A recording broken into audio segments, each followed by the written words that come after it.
ఇప్పుడు రీసెంట్ గా కూడా మీ ఇన్స్టాలో అందుకు చూస్తున్నాం సోషల్ మీడియాలో 25,000 ఉద్యోగాలు వేయకుండా 5,000 వేసారు police police jobs. Department. So actually నేను ఆస్పిరెంట్ కాదు, పోలీస్ ఆస్పిరెంట్ కాదు. సో ఎందుకు కానీ మీరు దానికోసం మా ఫైట్ చెల్లి చేస్తున్నారు? Police aspirant. ఓకే.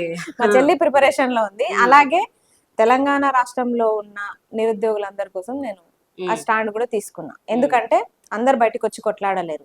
కొట్లాడే క్రమంలో మా మీద కేసులు అయితే పర్లేదు, టీచర్ ఆస్పిరెంట్స్ మీద, కానీ వాళ్ళ మీద కేసులు అయితే మాత్రం వాళ్ళ ఉద్యోగాన్ని కోల్పోయే అవకాశం ఉంటది. అందుకే మంచైనా చెడైనా మేము ముందు నిలబడతాం.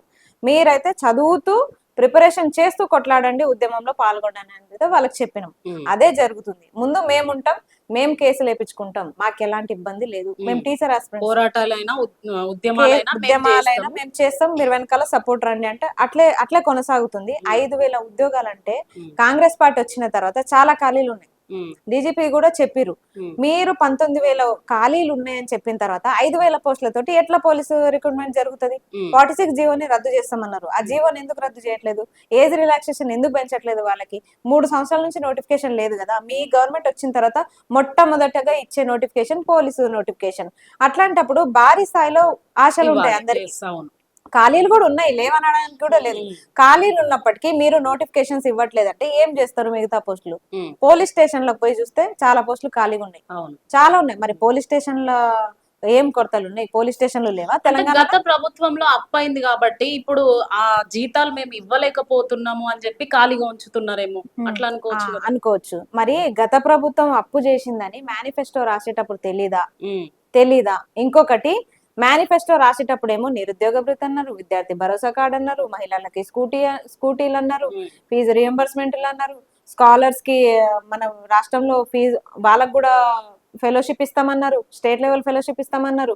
ఇవన్నీ మీరు ఇచ్చిన హామీలే కదా. అప్పుడు తెలీదా రాష్ట్రం అప్పుల పాల్లో ఉందని? ఇప్పుడు మెగా డిఎస్సీ అన్నది మీరే, 25,000 మెగా డిఎస్సీ అన్నది మీరే, జాబ్ క్యాలెండర్ ని మీరు అభయహస్తం మేనిఫెస్టోలో ప్రకటించింది మీరే. మొట్టమొదటగా మేము అక్కడ లొంగిందే అక్కడ. సో మేనిఫెస్టో చూసే ఎవరైనా మేనిఫెస్టోలో కొన్ని ఉచితాలు పెడతారు, కానీ కాంగ్రెస్ పార్టీ ఏం చేసిందంటే డిఫరెంట్ గా థింక్ చేసింది. మమ్మల్ని అందరినీ కూర్చోబెట్టి ఇదే రేవంత్ రెడ్డి గారు ఒక రౌండ్ టేబుల్ ని ఏర్పాటు చేసి కోదండరామ్ సార్, శ్రీధర్ బాబు సార్, బల్మూరు వెంకటన్న, ఈ రియాజ్ సార్, వీళ్ళందరూ అధ్యక్షతన వీళ్ళు ఏం చేశారంటే ఒక రౌండ్ టేబుల్ సమావేశంలో ఎట్లా పెడితే బాగుంటది, నిరుద్యోగులే ముఖ్య టార్గెట్ గా ఎజెండాగా వాళ్ళు ఏం చేశారంటే మమ్మల్ని బాణాల లెక్కలు వదిలేసారు. ఆ రోజు మేమేం చేసినాము, ఆ అపోహల 2 లక్షల ఉద్యోగాలు పోయి గుచ్చుడే ఒక్కొక్కరికి పట్టపట రాలిపోయారు బీఆర్ఎస్ వాళ్ళు. అట్లా చేసినాం మేము ప్రచారాలు. అలాంటిది ఈ రోజు చేస్తే నిరుద్యోగులు కనిపిస్తలేరు. పువ్వులు వాడిపోయినట్టు బాణాలని ఇట్లా